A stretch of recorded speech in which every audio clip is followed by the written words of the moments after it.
Everybody, and welcome back to more political chatter. In this video, we will be talking about how Donald Trump and his campaign is seemingly trying to target the state of New York in the 2024 election, which could really shake up the race if this state were to surprise a lot of people and get close.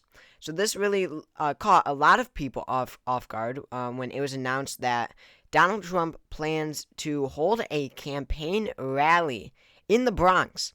Now, this is not something that is, typically seen by any presidential candidate, and that's because New York is just about never in play. If you look at 2020, the entire statewide, it was decided by a 61-38 margin in favor of Joe Biden. Hillary Clinton won 59% of the vote. Barack Obama in 2012 won 63%. In 2008, he won 63%. And so on. You can see that the last time it voted for the Republican was actually in 1984, of course, in the Ronald Reagan landslide against Walter Mondale, and that was only an 8-point win. You see, since then, it has never voted Republican, but Donald Trump seemingly believes that he can flip this state. And again, especially in the Bronx, that's a whole nother thing. We have quite a few Republican counties in upstate New York. Holding a rally there is one thing. But he is really trying to target the deep blue, the core Democratic areas of New York City.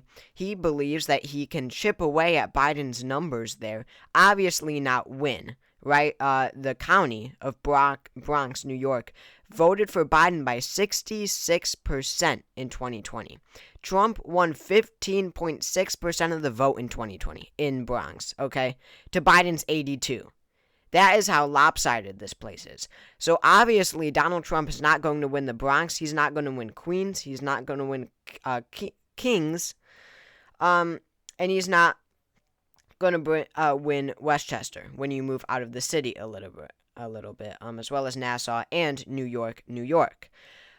But it seems like Donald Trump believes that he can really chip off, basically, at Biden's block. He believes that he can narrow down Biden's numbers here enough to make the state competitive.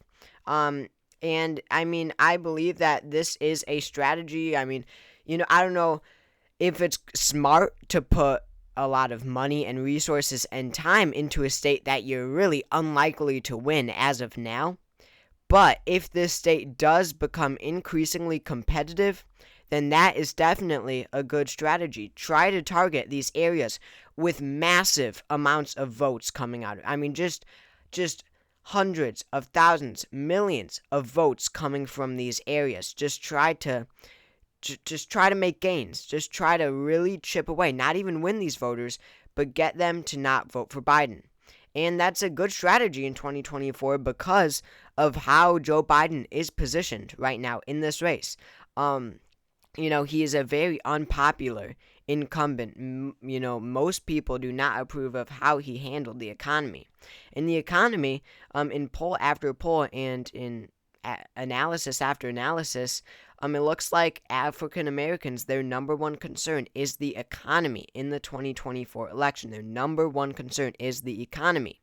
And of course, Donald Trump can definitely run on that in New York City with massive numbers of African American voters. He can really try to target those voters. It appears that's what he and Robert F. Kennedy Jr.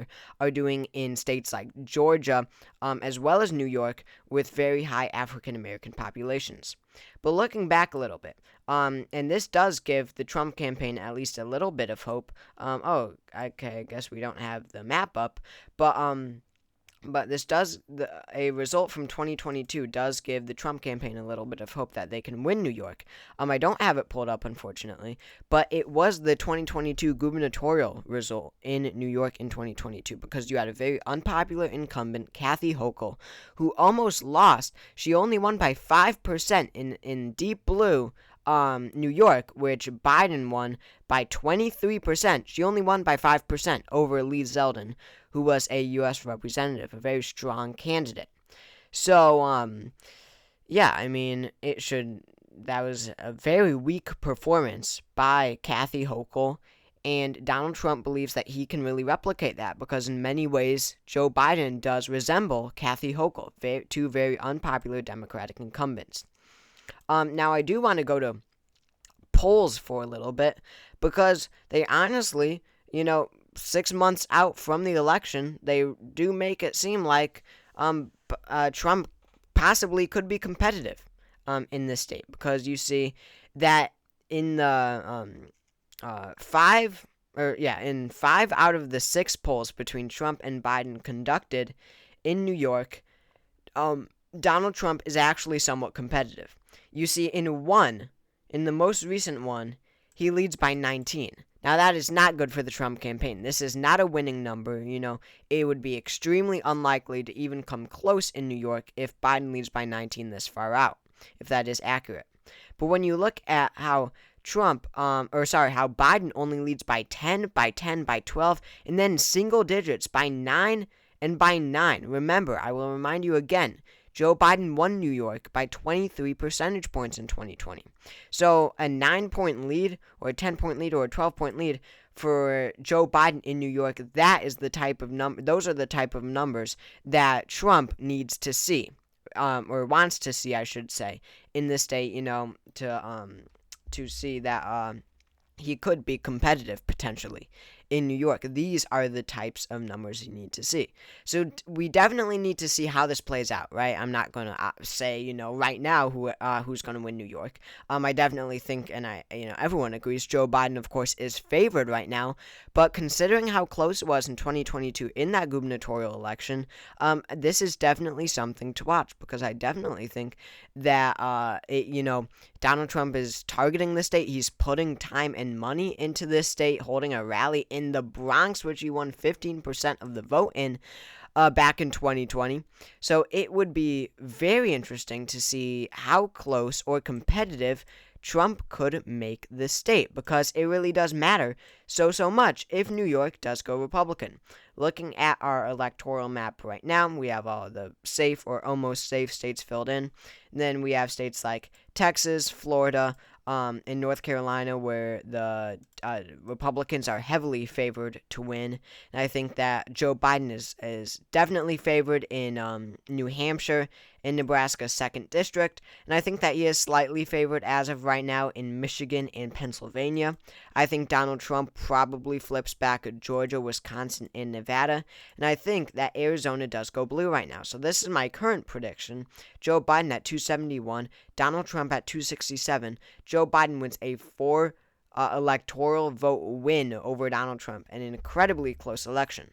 But what if Donald Trump wins New York? Now that changes absolutely everything because that puts Donald Trump way ahead.